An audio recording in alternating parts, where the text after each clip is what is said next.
रागली to all of you. मैं हूँ फ़खर यूसुफ़ज़ई और आप देख रहे हैं डिबेट विद फ़खर। आज की डिबेट में बात करेंगे एक तो पाक अमेरिका यानी पाकिस्तान और अमेरिका के ताल्लुकात, फिर इंडिया और यूएस के ताल्लुकात, फिर China Pakistan and China versus India.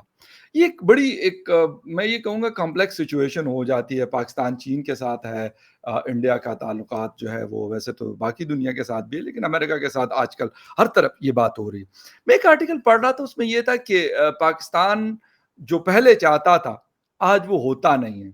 Pakistan की जो कल पोज़ीशन थी डीसी यानी वॉशिंगटन में, आज वो नहीं है। और इंडिया की जो कल पोज़ीशन थी, आज उससे बहुत बेहतर है, एक बिल्कुल अलग-तलग पोज़ीशन है अमेरिका में या बाकी दुनिया में। लोग उनको सुनते हैं और बड़े गौर से सुनते हैं और बड़ी इम्पोर्टेंस देते हैं उनकी बात को, उनकी पॉलिसीज़ को या फिर उनकी चीज़ों को। हकीकत क्या है, इस हवाले से आज बात करेंगे और बात करने के लिए हमें जॉइन कर रहे हैं पॉलिटिकल एनालिस्ट हैं, लॉयर भी हैं, अभिषेक मिश्रा साहब फ्रॉम इंडिया मुझे जॉइन कर रहे हैं। मिश्रा साहब, thank you very much for joining my show. Thank you Fakhar भाई, it's an honour to be on your show. सबसे पहले तो आपके सभी दर्शकों को ईद की बहुत बहुत शुभकामनाएं, बधाइयाँ। बहुत बहुत शुक्रिया आपका अभिषेक मिश्रा साहब। Thank you very much for greeting the Eid ul Azha to all the Muslim in मतलब जिसे कहते हैं ना कि दुनिया के किसी कोने में भी है और हमें देख रहे हैं, तो उनको मुबारकबाद मेरी तरफ से भी और अभिषेक मिश्रा साहब ने भी दे दी, तो यकीनन आप लोग उसको कबूल करेंगे। मिश्रा साहब, एक चीज़ कि पाकिस्तान अमेरिका का अलाय रहा, बहुत अरसा रहा, थोड़ा अरसा नहीं रहा। लेकिन फिर सिचुएशन चेंज होती रही, पाकिस्तान की जियोपॉलिटिकल पोजीशन, लोग कहते हैं कि पाकिस्तान ने शायद उसका फायदा नहीं उठाया उस तरीके से जिस तरह उठाना चाहिए था, लेकिन अपने आप को सिक्योरिटी स्टेट बना दिया।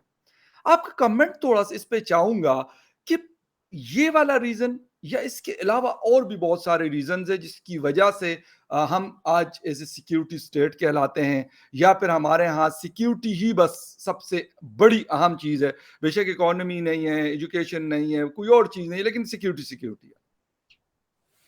देखिए फकर भाई, इसके 3 एंगल हैं। पहला जी, तो आप सिक्योरिटी कर किसकी रहे हैं? ओके, ये एक बहुत बड़ा क्वेश्चन है कि श्योर, आप एक सिक्योरिटी स्टेट है। सिक्योरिटी स्टेट भी कोई पर से बहुत बुरी चीज़ नहीं होती है। जी, सिक्योरिटी स्टेट वेलफेयर स्टेट की क कल्पना में लेस पब्लिक ओरिएंटेड होती है। जी, लेकिन आपका ये क्वेश्चन है कि आप किसकी सिक्योरिटी कर रहे हैं? बिल्कुल सही, आप टू नेशन थ्योरी की सिक्योरिटी कर रहे हैं, आप इस्लाम की सिक्योरिटी कर रहे हैं, सही, आप पाकिस्तान की सिक्योरिटी कर रहे हैं, आप किसी इंस्टीट्यूशन की सिक्योरिटी कर रहे हैं, डेमोक्रेसी की सिक्योरिटी कर रहे सही, हैं, आप किसकी सिक्योरिटी कर रहे हैं? ज़बरदस्त, ठीक है ना? ये तो बिल्कुल ठीक, आपको जानना होगा बिल्कुल सही, कि आप क्या अलग-अलग लोग अलग-अलग चीज़ की सिक्योरिटी कर रहे हैं। बेशक, बेशक, इमरान खान साहब शायद डेमोक्रेसी की सिक्योरिटी करने में लगे हैं, सो इज़ शहबाज शरीफ साहब। आर्मी शायद टू नेशन थ्योरी की सिक्योरिटी कर रही है, जज साहब शायद पाकिस्तान की सिक्योरिटी कर रहे हैं सही। और जो जनता है वो शायद इस्लाम की सिक्योरिटी कर रही है। सही। तो किसी को पता नहीं है कि ये किस कम चीज़ की करना क्या सिक्योरिटी, चाहते हैं?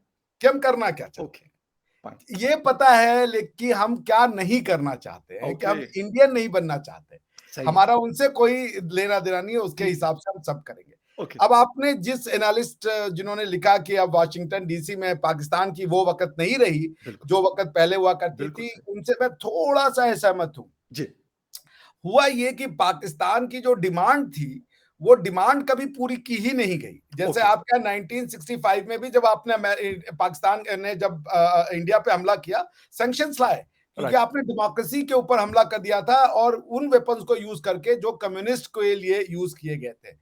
आपकी डिमांड आप जो कर रहे थे, जैसे हम लोग जब कॉन्ट्रैक्ट साइन करते हैं ना, जब हम लोग बच्चों को लॉ ऑफ कॉन्ट्रैक्ट पढ़ाते हैं, तो हम बताते हैं कि सिर्फ कंसेंसस की जरूरी नहीं है, कंसेंसस एड आइटम होना चाहिए। Okay, same thing in the same sense जब तक आप नहीं समझ रहे हैं, तब तक आप कॉन्ट्रैक्ट नहीं फॉर्म कर सकते, क्योंकि आप शायद कुछ और समझ रहे हो, वो शायद कुछ और समझ रहा हो। बिल्कुल, आप बिल्कुल, दोनों को लग रहा है कि हम एक दूसरे को समझ रहे हैं, पर वो फैक्चुअल रियलिटी होती नहीं ज़बरदस्त, है। ज़बरदस्त। ठीक है ना?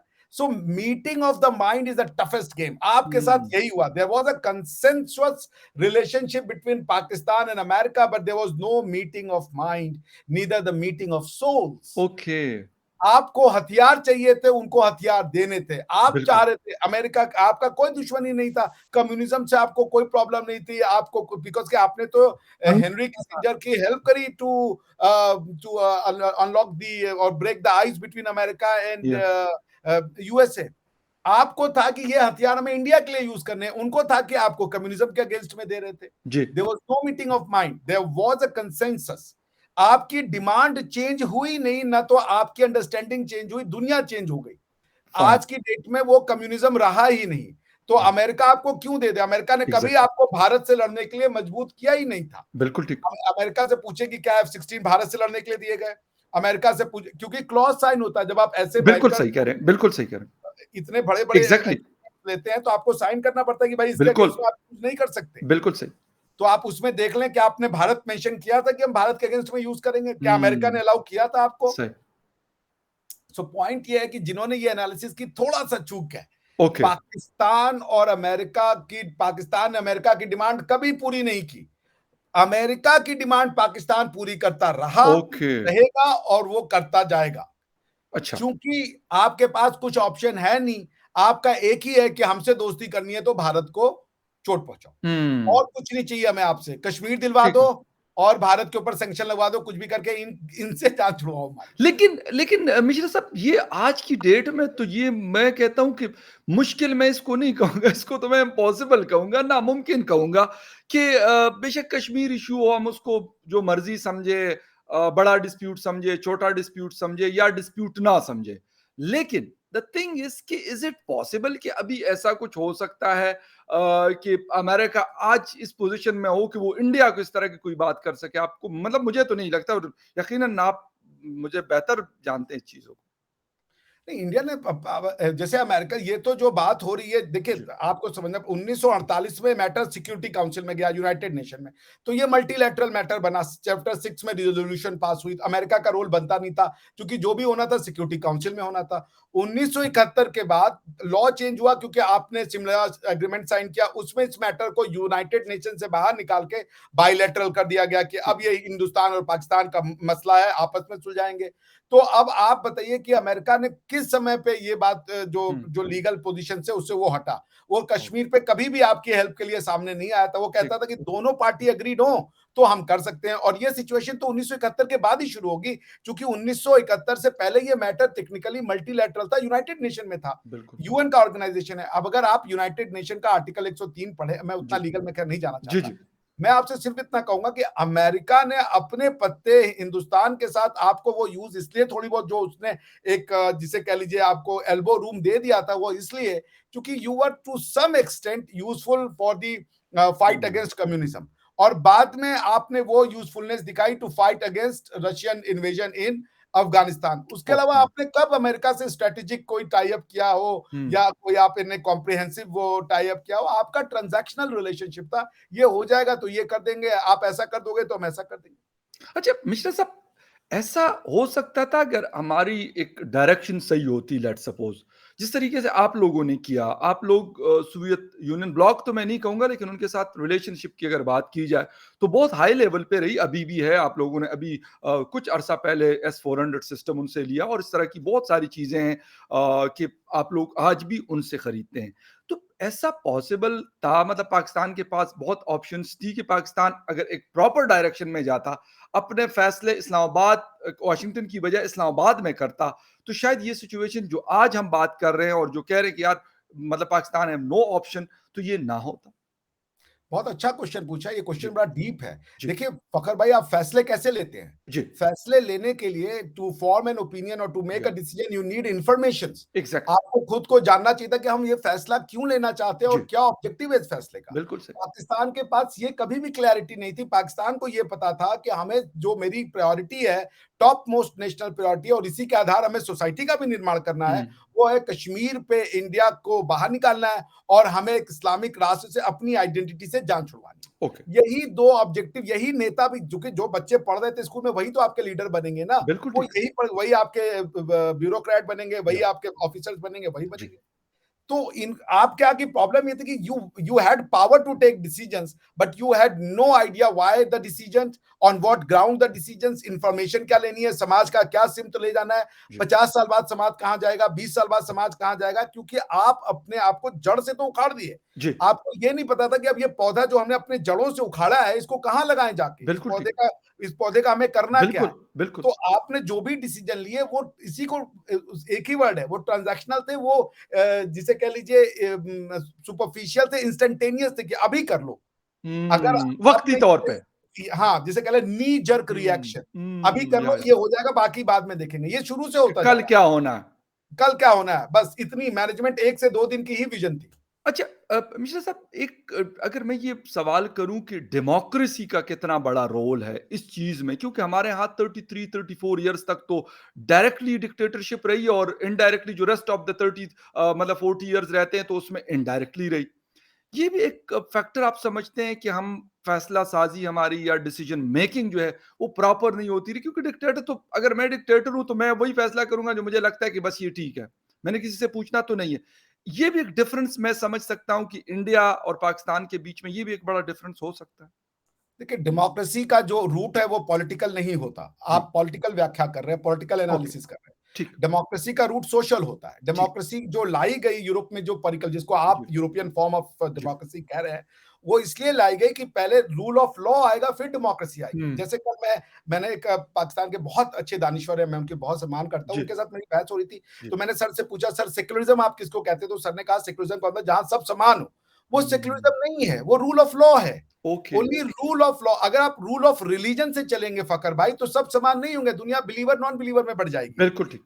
It is the rule of law that makes human, main and main equal, main and women equal, main and animal equal, everyone is equal. अगर आप हम्म। रूल ऑफ रिलीजन से चलेंगे तो इंसान और जानवर में भी कहेंगे इंसान बिल्कुल। सबसे बेहतरीन क्रिएशन है भाई। बिल्कुल। वाई? भाई किसी चिड़िया की क्या गलती हो गई कि वो हमसे इंफीरियर हो गई और हमारा हम्म। हक हो गया कि हम उसको खा जाए? मान बिल्कुल लीजिए एक पेड़ है और हमें भी भूख लगी है और उसमें एक ही फल लगा है और एक चिड़िया भी भूखी है, उस फल पे किसका हक है पहला? सही। ये इतना इजी क्वेश्चन नहीं है कि जस्ट बिकॉज हम बिल्कुल। ह्यूमन है तो हम जाके पहले खा जाएं उसको। बिल्कुल सही। That is not a fair analysis and justice to the other creation. Problem ये है, जो मैं आपसे कहना चाह रहा था, कि डेमोक्रेसी की आपके यहाँ पे स्ट्रक्चरल एनालिसिस हो रही है कि भाई इलेक्शन हो जाए। अरे भाई क्या करेंगे डेमोक्रेसी से? आप इस्लाम को लाना चाह रहे हैं। मेरे हम्म। कहने का मतलब ये है, मैं इस्लाम अच्छी चीज है, मैं उसकी बुराई नहीं कर रहा हूं, मगर डेमोक्रेसी में इक्वलिटी आएगी। डेमोक्रेसी में ये होगा कि फिर जो है वो आपको कॉन्स्टिट्यूशन पहले चेंज करना पड़ेगा। आपने लिख रखा है कि कोई नॉन मुस्लिम जो है वो प्रेसिडेंट नहीं बन सकता अमेरिका। बिल्कुल वो नहीं बन सकता हमारे यहाँ, बिल्कुल। अब भाई डेमोक्रेसी का सोर्स तो हो कहीं। भाई अगर आपको पानी निकालना है और आप रेगिस्तान में खड़े हो, वहां पानी कहाँ निकलेगा? पानी वहां हम्म। खोदो जहां पानी की बिल्कुल। संभावना है। आपका बिल्कुल। सोर्स ही नहीं है। जब आपकी कॉन्स्टिट्यूशन, जो कॉन्स्टिट्यूशन इसीलिए लाया गया डेमोक्रेसी के लिए, अगर कॉन्स्टिट्यूशन नहीं होगा तो डेमोक्रेसी नहीं होगी। जैसे बिल्कुल। अगर कुरान नहीं होगा तो मुसलमान नहीं होगा, हम्म। कुरान नहीं होगा तो इस्लाम नहीं होगा, हम्म। अगर कॉन्स्टिट्यूशन नहीं होगा तो डेमोक्रेसी नहीं होगी। हम्म। ठीक है ना? एब्राहमिक फेथ के ओके। कंटेक्स्ट। ओके। तो राइट। आपके यहाँ पे डेमोक्रेसी का सोर्स नहीं है। हम्म। आप डेमोक्रेसी में जो चीज चाह रहे हो, जैसे समाज की परिकल्पना कर रहे हो, आप उसको पॉलिटिकल एनालिसिस कर रहे हो, इलेक्शन हो जाए तो ये लोग आएंगे तो ये क्या कर देंगे? इनके आने से हम्म। क्या हो जाएगा? समाज आपका वैसा बना है, समाज का रूट्स नहीं है, यानी आप कहना ये चाहते हैं कि रूट्स नहीं है। अगर रूट्स प्रॉपर हो, स्ट्रांग हो, मजबूत हो, तो बीज ही फिर नहीं है भाई। रूट्स बिजली का हम नहीं बीज ही है। नहीं है। पहले सीड तो डाले समाज ओके। को। पहले आप फाइन। डेमोक्रेट, सब आप यूरोप में जिस यूरोपियन डेमोक्रेसी की बात कर रहे हैं वो रेनेसां से गुजरा। हम्म। वो रेनेसां क्या था? क्रिश्चियनिटी से पॉलिटिकल पावर का, बाइबल से पॉलिटिकल पावर के सेपरेशन के प्रोसेस को रेनेसां कहते हैं। आपके यहाँ यस। पुनर्जागरण हो रहा है। आप तो कह रहे हो हमें तो वो चाहिए शरिया। आपके यहाँ 98% आप अभी इलेक्शन करा लें तो एक ये क्वेश्चन पूछे कि भाई शरिया लॉ होना चाहिए, आपके 98% जनता कह देगी हमें चाहिए। लेकिन मिश्रा साहब, एक और बात मैं यहाँ पे आपसे थोड़ा सा मतलब डिफर करूंगा आपके इस थॉट से, कि पाकिस्तान के अंदर 3-4 ऐसी पार्टीज है जो रिलीजन का नाम लेती है, रिलीजियस पार्टीज में कहता हूं जिनको। आज तक इन रिलीजियस पार्टीज की फेडरल में तो गवर्नमेंट बहुत दूर की बात है, किसी एक प्रोविंस में ये गवर्नमेंट नहीं बना सके। खैबर पुख्तनख्वा में नहीं बना सके, लोग वोट नहीं करते इनको। सिंध में नहीं बना सके, सीट्स ले लेते हैं, कुछ सीट्स ले लेते हैं, किसी के साथ जाके मिल जाते हैं, 2-3 मिनिस्ट्रियां ले ली ये। लेकिन ये तो बात मैं कहता हूं कि अच्छा, अगर मैं किसी से बात करता हूं कि यार तालिबान बहुत अच्छे हैं, एक मिसाल दे रहा हूं, मैं सपोर्ट नहीं करता मैं किसी समझ सूरत भी, एज एन लेकिन जो अफगान एग्जाम्पल। तालिबान कहते यार हमें नहीं चाहिए। अब वहां पे तो उनको दूर से बहुत अच्छे लगते हैं कि यार, वो कहते हैं यार फीमेल ने स्कूल एजुकेशन नहीं उनकी कोई होनी चाहिए, ऑफिस में नहीं जा सकती, ये नहीं। लेकिन यहाँ पे तो मैं कहता हूं, मैं ये नहीं कहता कि खवातीन बहुत ज्यादा मतलब जॉब्स में जाती है, लेकिन जॉब्स में जाती है। मेरे खैबर पुख्तनख्वा में हजारों नहीं लाखों खवातीन जॉब्स करती हैं। लाखों खवातीन आपको यूनिवर्सिटीज में जाती हुई मिलेंगी, स्कूल कॉलेजेस को तो छोड़ दें फीमेल की। तो यहाँ पे तो वो चीज़ अगर ये पॉसिबल होती तो ये मैं कहता हूँ कर जाते, लेकिन शुक्र है कि कहीं न कहीं इनको लगता है कि यार चलने वाली नहीं है ये चीज़, ये दुकान चलेगी नहीं। क्योंकि बादशाह जो अब्दुल गफ्फार खान साहब हैं, उनकी सोसाइटी है ना। जी, बिल्कुल। खुदाई खिदमतगार ने तो कह दिया बिल्कुल, था हम नहीं जाएँगे पाकिस्तान। उन्होंने तो कहा था कि बिल्कुल, हम तो बायकॉट कर रहे हैं इस बिल्कुल, प्लेबिसाइड का। बिल्कुल सही कह रहे हैं। बिल्कुल भाई सही कह रहे हैं। वो तो कहते थे हम गांधी के चेले हैं। बिल्कुल नहीं, वो बड़ा अब भी अगर उनसे उनके पोते से इस्फंदियार खान से मेरी कभी-कभार मुलाकात भी होती है और बात भी होती है, तो वो बड़े खुल के बात करते हैं। भाई तो वो तो कह रहे थे आपने पाकिस्तान में हमें कुत्तों के आगे डाल दिया या गीदड़, यही कोई शब्द यूज़ किया था उन्होंने।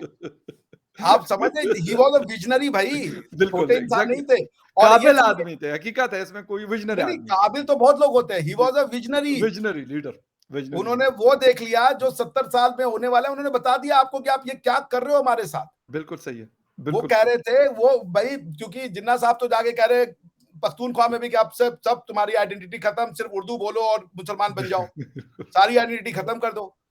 सही, अच्छा ये बताइए, बादशाह खान अब्दुल गफ्फार खान साहब तो हैं पख्तूनख्वा के, बिल्कुल, उनको इंडिपेंडेंस के 25 साल बाद भारत रत्न मिल गया।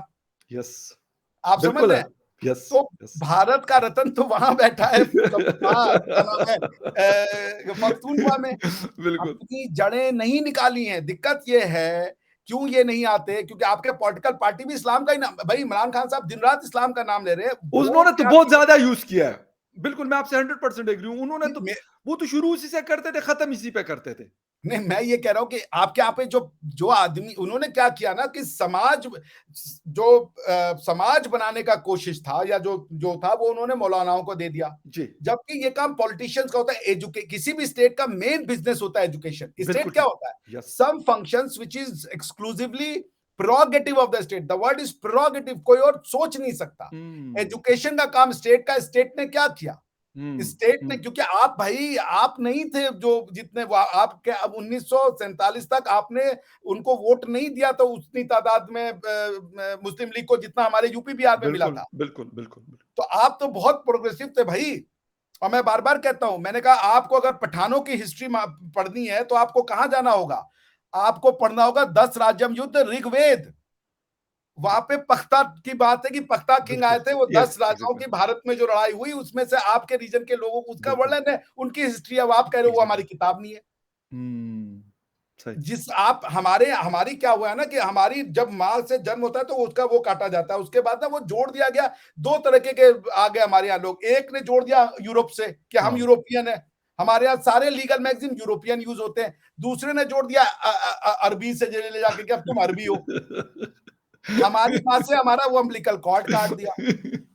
आप समझ रहे हैं? इसीलिए जो पीटीएम मूवमेंट क्यों बन रही है, क्यों पाकिस्तान सक्सेसफुल नहीं हो रहा है? हुँ, आप जो कह रहे हैं ना कि पॉलिटिशियंस को वोट मिल रहे हैं मगर रिलीजियस पार्टी को नहीं मिल रहे, क्यों? क्योंकि लोग अपनी नेशनल आइडेंटिटी को नहीं छोड़ेंगे। आप उनको बिल्कुल कितना सही। भी कोशिश कर लो। एग्ज़ैक्टली, ये बिल्कुल, प्राउड पख्तून है भाई। अभी मूवी बनी पठान, तो मैं बिल्कुल। आप वो जो लूज टॉक वाले साहब है, मैं बहुत बड़ा फैन हूँ भाई उनका। और इकबाल या जो भी अनवर मकसूद साहब या जो भी उनके बड़े दोनों लोग, क्लास के आदमी बिल्कुल, बिल्कुल, दोनों लोग का मुझे, बिल्कुल, मैं कई बिल्कुल। बार उनके जो वो खासकर 2-3 वो है ना कि अबे इधर-उधर निकल जाता हूँ, देखा होगा उसका वो नहीं मालूम है। मतलब भाई class apart, that's called real वो कॉमेडी एक क्लास। वो क्लिप मैं आपके साथ शेयर करूँगा जिसमें वो कहते हैं कि उनको कॉल आती है कि जी वो कहते हैं अनवर मकसूद साहब कहते हैं जी पाकिस्तान एक आज़ाद मुल्क है। तो वो फ़ोन हाँ, उठाते हाँ, हैं वो और देखा सबको मैंने। फ़ोन करते हैं। हाँ, ये फ़ोन कहते करो। कहते वो अपनी बीवी को कहते हैं सुल्ताना आपको पता है पाकिस्तान एक आज़ाद मुल्क है। और जब फिर अपने नौकर को करते हैं, फिर अपने फ्रेंड्स को करते हैं।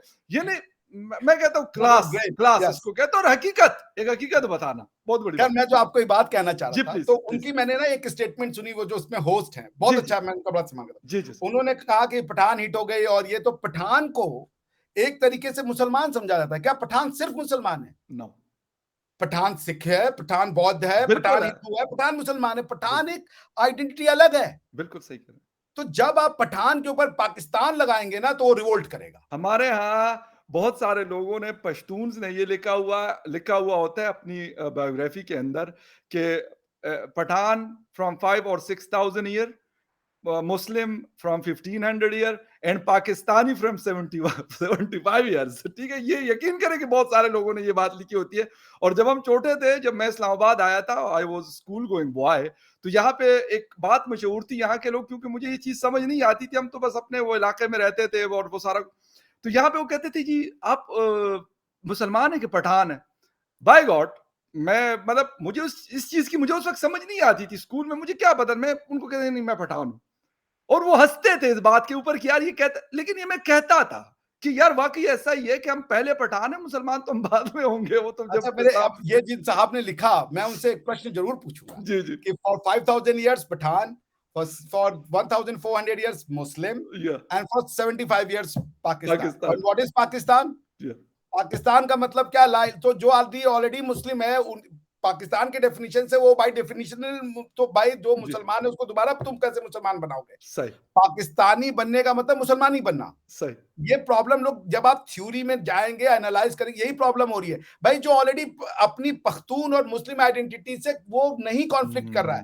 अब हुँ, उसके बाद दोबारा जाके तुम उसको कन्फ्यूज़ करो कि तुम एग्ज़ैक्टली, पाकिस्तानी भी बनो। बिल्कुल क्योंकि सही। वो हो चुका है, उसने कह दिया कि मैं पख्तून था, मैं मुसलमान भी हूँ, लेकिन अब तुम मुझे दोबारा मुसलमान बनाने आ गए, वो कह रहे हो तुम पॉलिटिकल मुसलमान बनो। बिल्कुल, एग्ज़ैक्टली, तो भाई अगर या तो अगर आपने कह दिया कि मैं मुसलमान हो चुका हूँ, तो और पाकिस्तान का मतलब ला इलाहा इल्लल्लाह, तो फिर जो आदमी कह ही रहा है ला इलाहा इल्लल्लाह, तो उससे दोबारा तुम क्या बुलवाना दोबारा चाहते हो? क्यों कर रहे हैं? बिल्कुल सही है, बिल्कुल सही है। उसको कैसे पाकिस्तानी बनाओगे? वो है, अगर तुम्हारी डेफिनिशन है कि मुसलमान बनने से कोई पठान मुसलमान बन जाए और वो पाकिस्तानी है, तो हर पठान जो हुँ। मुसलमान है वो पाकिस्तानी है, और हर वो पठान जो मुसलमान है फिर पाकिस्तानी नहीं है। सही, सही, बिल्कुल सही, बड़ी ज़बरदस्त बात है। अच्छा मीरा साहब, एक आखिर में एक क्वेश्चन, और वो ये कि यूएस विज़िट, क्योंकि हमने उसके ऊपर शोज़ भी काफ़ी सारे किए, सारा कुछ हुआ, खत्म हुआ। फिर एक जॉइंट स्टेटमेंट आता है, उसके पाकिस्तान एक रिएक्शन भी देता है कि जी अमेरिका को इस तरह नहीं करना चाहिए था हिंदुस्तान के साथ मिलकर ये वो। लेकिन एक मुझे सिर्फ़ एक सवाल ये करना है कि इन फ्यूचर इस रीजन में पाकिस्तान वर्सेस इंडिया हो, चाइना वर्सेस इंडिया हो या चाइना वर्सेस यूएस हो, क्या चीज़ आपको नज़र आ रही है कि ऐसा कुछ हो सकता है या नहीं? मतलब एक-दूसरे के साथ ठीक है, पार्टनरशिप चल रही है, एक-दूसरे के साथ जो भी अलायंस आप कह दें या कुछ भी कह दें, वो चल रहा है, लेकिन ऐसा कुछ नहीं है कि इस रीजन के अंदर कोई इंस्टेबिलिटी आ सकती है।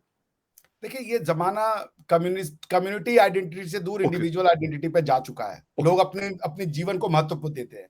कोई तो जो आपने 3 पॉसिबिलिटी दी है, India versus Pakistan, India versus China, China versus America, मैं जी, इसको ऐसे नहीं देखता। ओके, मेरे हिसाब से ये होगा China versus China, Pakistan versus Pakistan. क्या आप अपने ओके। लोगों को दबा के रखोगे? चाइना में डेमोक्रेसी की भेड़ उठेगी। क्यों एक पॉलिटिकल सिस्टम से गवर्न हो? क्या दे दिया तुमने हम लोगों को ये? बिल्कुल ठीक। अब जो गलती होती है तुम बताते नहीं हो।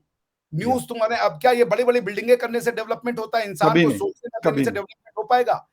तुमने इंसान की सोच पे जो भी पॉलिटिकल पाबंदी सिस्टम, लगाई है। हाँ, जो भी पॉलिटिकल सिस्टम इंसान के सोच पे होगा, उसकी लड़ाई उसके साथ होगी।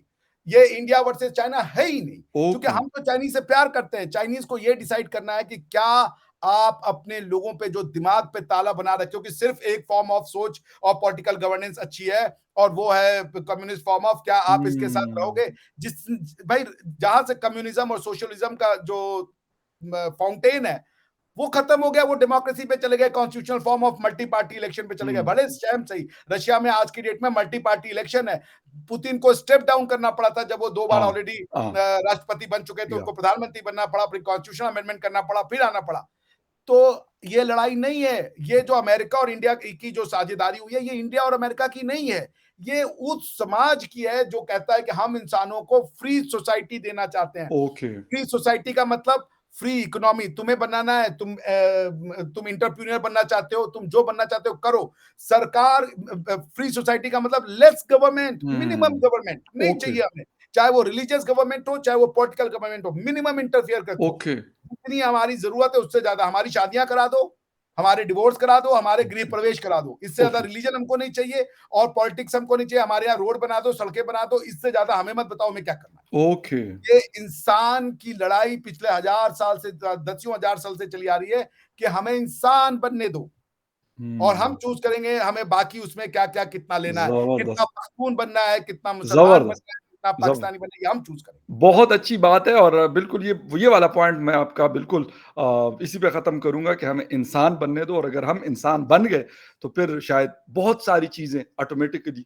सॉर्ट सॉल्व आउट हो हो जाए। जाएँगी ऑटोमैटिकली उसके लिए फिर ग़ालिबन ये जितना कि इतने बिलियन डॉलर चाहिए, इतने बिलियन डॉलर चाहिए, फिर शायद इसकी भी ज़रूरत नहीं होगी। मिश्रा साहब आपके वक़्त का बहुत शुक्रिया। आपने शो जॉइन किया and viewers thank you very much for watching debate with Fakhar Yousafzai. किसी और डिबेट में आपसे फिर मुलाकात होती है। तब तक के लिए take care and bye. Thank you. Thank you sir बहुत शुक्रिया। बहुत शुक्रिया।